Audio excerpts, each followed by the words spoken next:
Welcome to West Shore's first year seminar Canvas course. In this short video, we'll walk you through the essential tools in Canvas that will help you succeed in your course.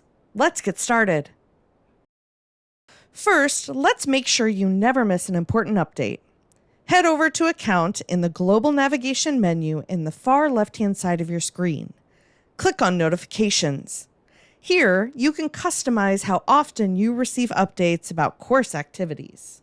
We recommend setting due dates, announcements, and grading to notify immediately so you're always in the loop. Next, let's look at your syllabus. It's located in the course navigation on the left-hand side of your screen. The syllabus is your roadmap for the course. It includes important dates, grading criteria, and course policies.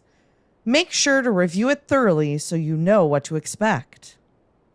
Now, let's learn how to download and save an assignment. We'll use the Time Management and Organization assignment from Module 1, Week 2. To open the assignment, click the hyperlink. This will open a copy of the assignment. In the top navigation, click Download.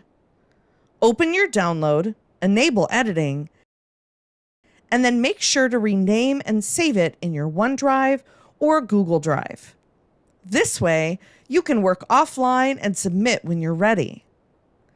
Looking for a different assignment? You can also view all assignments in the navigation menu by clicking Assignments. Want to check your progress? Click on Grades to review your scores. Click the assignment to see more detailed feedback from your instructor. This is a great way to keep track of how you're doing throughout the course. Need to ask a question? Canvas makes it easy to reach out to your instructor.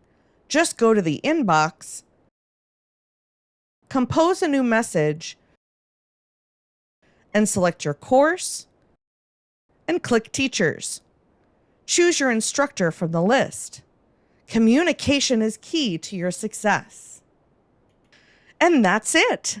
You're now ready to navigate Canvas like a pro. If you have questions or need support, please email the help desk at helpdesk@westshore.edu. Thanks for watching and happy studying.